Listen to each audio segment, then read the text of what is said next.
ಸಾಮಾನ್ಯವಾಗಿ ಊಟದ ಜೊತೆ ಸೈಡ್ ಡಿಶ್ಶಿಗೆ ಏನಾದರೂ ಇದ್ದರೆ ತಟ್ಟೆಲಿರೋ ಊಟನೂ ಫುಲ್ಲು ಖಾಲಿ ಆಗುತ್ತೆ. ಹಾಗಾಗಿ ಫ್ರಿಜ್ಜಲ್ಲಿ 4 ಮೊಟ್ಟೆ ಇತ್ತು. ಸಿಂಪಲ್ಲಾಗಿ ಖಾರವಾಗಿ ಏನಾದರೂ ಮಾಡ್ಕೊಳ್ಳೋಣ ಅಂತ ಹೇಳಿ ರೆಡಿ ಮಾಡ್ಕೊಳ್ತಾ ಇದ್ದೀನಿ. ಇದಕ್ಕೆ ಒಂದು ಈರುಳ್ಳಿ, ಒಂದು ಟೊಮೊಟೊ ಹಣ್ಣನ್ನು ಕಟ್ ಮಾಡಿ ಇಟ್ಕೊಳ್ತಾ ಇದ್ದೀನಿ. ಈರುಳ್ಳಿ ಟೊಮೊಟೊ ಕಟ್ ಮಾಡ್ಕೊಂಡಿದ್ದಾಯಿತು. ಈ ಕಡೆ ಮೊಟ್ಟೆನೂ ಸಹ ಬೇಯ್ತಾ ಇದೆ. ಪಕ್ಕದಲ್ಲೇ ಒಂದು ಬಾಣಲೆ ಇಟ್ಕೊಂಡು ಎಣ್ಣೆ ಹಾಕಿ ಬಿಸಿ ಮಾಡಿದ್ದಾಯಿತು. ಈಗ ಈರುಳ್ಳಿ ಮತ್ತು ಕಟ್ ಮಾಡಿಟ್ಟಿರೋ ಟೊಮೊಟೊನು ಒಂದು ಸಲ ಚೆನ್ನಾಗಿ ಫ್ರೈ ಮಾಡ್ಕೊಳ್ತೀನಿ. ಫ್ರೈ ಆದಮೇಲೆ ಅದಕ್ಕೆ ಒಂದು ಸ್ವಲ್ಪ ಉಪ್ಪು, ಒಂದು ಸ್ವಲ್ಪ ಅರಿಶಿನ ಸೇರಿಸ್ಕೊಳ್ತಿದ್ದೀನಿ. ಈ ಥರ ಮೊಟ್ಟೆ ಪಲ್ಯನ ಬ್ಯಾಚುಲರ್ಸು ಆರಾಮಾಗಿ ಈಸಿಯಾಗಿ ಮಾಡ್ಕೊಳ್ಬೋದು. ಈಗ 1 ಟೀ ಸ್ಪೂನ್ ಆಗೋಷ್ಟು ಅಚ್ಚ ಖಾರದ ಪುಡಿ, 1 ಟೀ ಸ್ಪೂನ್ ಆಗೋಷ್ಟು ಧನಿಯಾ ಪುಡಿ, 1 ಟೀ ಸ್ಪೂನ್ ಆಗೋಷ್ಟು ಜೀರಿಗೆ ಪುಡಿ, 1 ಟೀ ಸ್ಪೂನ್ ಆಗೋಷ್ಟು ಮೆಣಸಿನ ಪುಡಿನೂ ಸೇರಿಸ್ಕೊಂಡು ಎಲ್ಲ ಸ್ಪೈಸಸ್ಸು ಒಂದು ಸಲ ಕ್ಲೀನಾಗಿ ಮಿಕ್ಸ್ ಮಾಡ್ಕೊಳ್ತೀನಿ.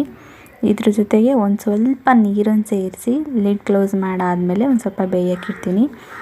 ಈಗ ಬೆಂದಿರೋ ಮೊಟ್ಟೆನ ಸಿಪ್ಪೆ ಸುಲ್ಕೊಂಡು ಅದರಲ್ಲಿ ಒಂದರಲ್ಲಿ ಅರ್ಧ ಭಾಗ ಮಾಡಿ ಆ ಗ್ರೇವಿ ಜೊತೆನೇ ಹಾಕಿ ಒಂದು ಸಲ ಮಿಕ್ಸ್ ಮಾಡ್ಕೊಳ್ತೀನಿ. ತುಂಬ ಮಿಕ್ಸ್ ಮಾಡ್ಕೋಬಾರ್ದು, ಯಾಕೆಂದರೆ ಅದು ಒಡೆದೋದ್ರೆ ಒಂಥರ ಬೇರೆ ಥರ ಬರುತ್ತೆ. ಸೊ ತೊಗೊಂಡು ಹಾಗೆ ತಿನ್ನೋಕ್ಕೆ ಚೆನ್ನಾಗಿರುತ್ತೆ. ಕೊನೆಯದಾಗಿ ಒಂದು ಸ್ವಲ್ಪ ಕೊತ್ತಂಬರಿ ಸೊಪ್ಪು ಉದುರಿಸಿದ್ರೆ ಊಟದ ಜೊತೆ ಮೊಟ್ಟೆ ಪಲ್ಯ ರೆಡಿ.